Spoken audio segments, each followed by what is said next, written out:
মানে খুব খারাপ লাগছে বলতে, কিন্তু আমিও তো কোনোদিন অভিযোগ করিনি। আমি কোথাও না কোথাও আমার সহকর্মীর লিঙ্গ বৈষম্য বা নারী বিদ্বেষী মনোভাবের কাছে হেরে গেছিলাম। আমি সেটাকে ছাপিয়ে যেতে পারিনি। আমি যে অভিযোগ করিনি তার জন্য দায়ী আমি, কেউ নয়।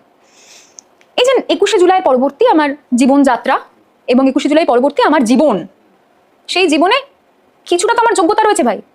আমি প্রেসিডেন্সি ইউনিভার্সিটির গোল্ড মেডেলিস্ট, এইটুকু যোগ্যতা তো আমার রয়েছে। গোল্ড মেডেলটা তো আমাকে তৃণমূলের কোনো দাদা করে দেয়নি, তৃণমূল ছাত্র পরিষদ, তৃণমূল কংগ্রেস করে দেয়নি, সেটা তো আমি নিজের যোগ্যতা পেয়েছিলাম। তা আজকে যখন আমি এইটুকু যোগ্যতা অর্জন করেছি, তার মানে নিশ্চয়ই আমার কিছু না কিছু করে খাওয়ার মতো পরিধি রয়েছে বা উপায় রয়েছে। 21শে জুলাই পরবর্তী ক্ষেত্রে আমার হয়তো এই যোগ্যতাটা অনেকের কাছে ঈর্ষার কারণ বলবো, ঈর্ষার কারণটা আমার বলতে হয়তো ঠিক হবে না। অনেকের কাছে মনে হয়েছিল মেয়ে তো এক্ষুনি একটা এমন কিছু দেবো না, এক্ষুনি বসে যাবে। আমার এআই করা নুড ছবি, আমার এআই করা নুড ছবি তৃণমূল ছাত্র পরিষদেরই কিছু এরকম দাদারা তাদের জুনিয়রদের দেখাতো। এটা আমি হয়তো তোমার চ্যানেল প্রথমবার বলছি, আমি কিন্তু কোনোদিন অভিযোগ করিনি। কেন করবো অভিযোগ? আমি হেরে গেছিলাম, আমি একা দাঁড়িয়েছিলাম, আমি একা ঘরের মধ্যে বসে কেঁদেছি, কিন্তু পরের দিন আমি গিয়ে আবার সম্মুখীন হয়েছি এরকম বিভিন্ন দাদাদের।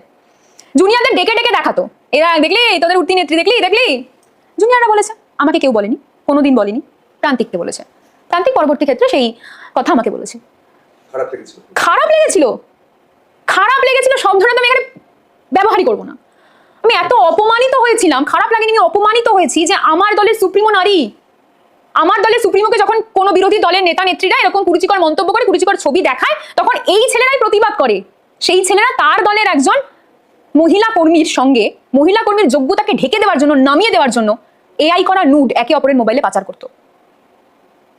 তাহলে তুমি যে বলছিলে না যে মানে তোমার সঙ্গে এটা হয়নি, সেন দৃষ্টিতে পড়নি, সেন দৃষ্টি নয়, কুরুচিকর দৃষ্টি, হীন ভাবনার দৃষ্টি। তাদের বাড়িতে মা বাবা আছে, তারা তাদের মায়েদের এরকম ছবি কি লোকের কাছে পাঠায় না, বোনেদের এরকম ছবি লোকের কাছে পাঠায়? এইটাই হচ্ছে আসল সত্য। এই মনোজিৎ মিশ্র বলছিলেন, আমি বলেছিলাম যে এরকম অনেক মনোজিৎ মিশ্ররা এখনো রয়েছে টিএমসিতে। তুমি একটু জিজ্ঞাসা করছিলে না, প্রান্তিক বললো যে টিএমসিপি কেন, এবিভিপি বলো, এসএফআই বলো, সিপি বলো, বিভিন্ন দলে রয়েছে। আমি আমার দলকে বলবো, এবিভিপি যদি আমার নাম এটা করে, ও বিরোধী দল, ওকে পরে বলবো। আমি আমার দলকে আগে বলবো যে আমার দলের যে সহকর্মী আমার সঙ্গে এই কাজটা করছে, আগে নিজের ঘর গোছাবো।